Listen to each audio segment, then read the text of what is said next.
Okay guys, I just wanted to spend a little more time making sure that the concept of alloimmunity was clear. Um, so I'm just going to do a really quick little further explanation of alloimmunity, and then I'll also include a separate voiceover for Chapter 8.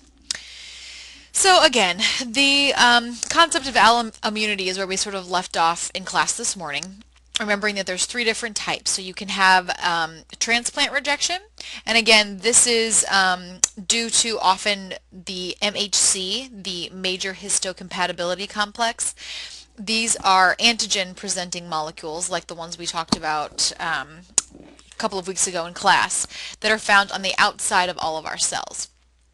And we, in the attempt of finding a proper organ for a transplant recipient, they want to try to match those MHC complexes as closely as possible to prevent the risk of a transplant rejection as much as possible. So I just wanted to make sure that that was made clear this morning. The other one that we talked about briefly this morning was transfusion reactions. Again, this is referring to our A-B-O blood groupings. Again, as I mentioned this morning, our blood groups consist of two major carbohydrate antigens, A and B. Both A and B can both be expressed, making them co-dominant, as we mentioned this morning. And what this does, it basically results in an individual having one of four combinations of blood types. As I mentioned, A, B, AB, or O.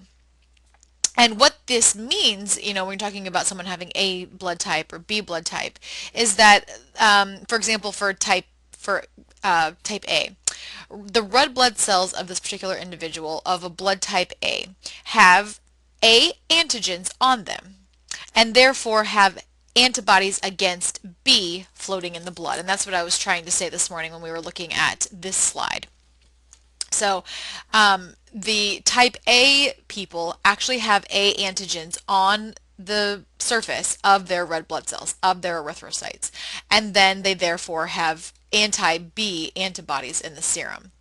B has B antigens with anti-A antibodies. AB has both A and B antigens on the red blood cells with no antibodies in their serum because they have both the antigens. And then O doesn't have any of the antigens, and because of that has both anti-A and anti-B antibodies floating around in their serum.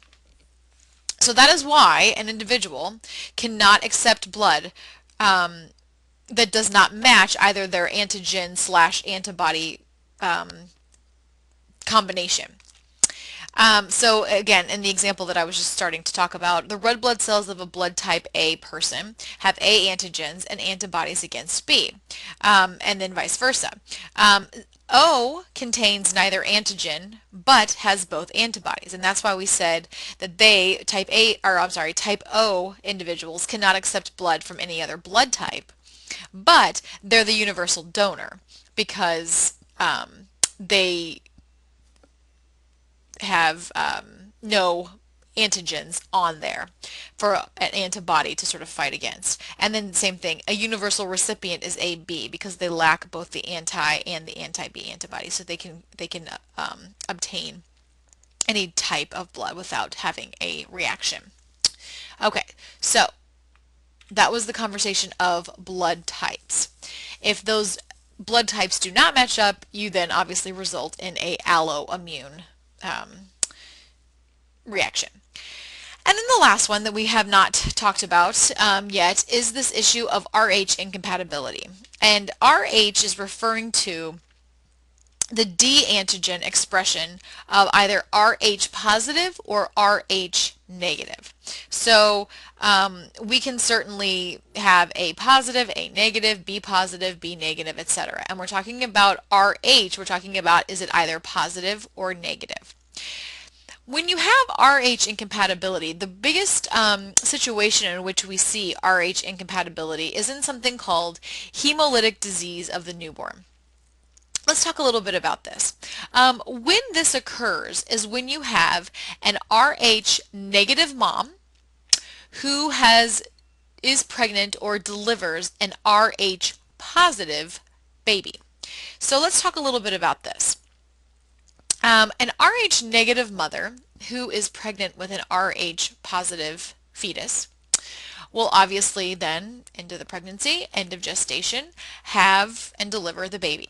This first baby, if it's Rh positive and the mother is Rh negative, will have absolutely no ill consequences toward it. There's no problem at all. The problem actually occurs during birth of this first baby. And when the placenta tears away from the uterine wall, you actually get a little bit of mixing of blood. So that Rh positive blood can actually enter into the mother's bloodstream and sort of mix with her Rh negative blood. What then happens is that the mother's system, the mother's immune system, actually creates antibodies against the Rh positive blood. Does not do anything to the mother at the time, obviously does not affect the baby, the newborn, because the baby has been born. Who we're concerned about is any subsequent babies who are Rh positive to this Rh negative mother. What can happen in that case, now that the mom has had her first pregnancy and she has created these anti-Rh positive antibodies in her blood, is that now with a new fetus who is Rh positive, the mother's body will attack the red blood cells of this second baby, creating hemolytic disease of the newborn. And what it basically does is destroys the red blood cells of that particular fetus. So again, it has to do with the mother's exposure to Rh positive red blood cells.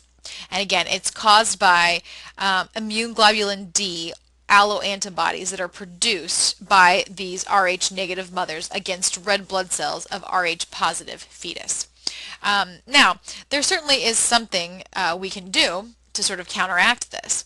And what essentially happens is that if we know a mother is Rh negative and the fetus is Rh positive, after that birth of that first baby, we give the mother a preparation called RhoGAM, RHOGAM. RhoGAM is a preparation, it's an IM injection that you actually give the mother, and you want to try to give it quickly. You want to give it within like 72 hours after delivery. And that prevents her body, her immune system, from creating those anti-Rh positive antibodies. So that then the next time she gets pregnant, with any subsequent pregnancies, you don't have to worry about her antibodies attacking and destroying the red blood cells of this new fetus. And to be clear, you do this for a woman who is Rh negative if she has a live birth, if she has an abortion, if she has a spontaneous miscarriage. Anytime the woman was pregnant and is no longer pregnant for whatever reason, there is a chance of blood mixing, and you must give RhoGAM to prevent hemolytic disease of the newborn for the next subsequent pregnancy. And you do this every time. So as in a situation of a woman who's Rh negative, she has one child. After the birth of that first child, you give her RhoGAM, and after the birth of a second child, you give her RhoGAM, and so on and so forth. And again, it does not necessarily have to be the birth of a live, healthy fetus. It could also be any subsequent abortions or miscarriages that she may have. So I hope that makes sense. And again, those are all three really good examples of an alloimmunity reaction or an alloimmunity hypersensitivity. So I just wanted to make sure I spent a little bit of time on that just to make sure everybody was clear on that. And then that sort of concludes Chapter 7. And again, I have a whole separate sort of supplemental voiceover for Chapter 8. Thank you very much.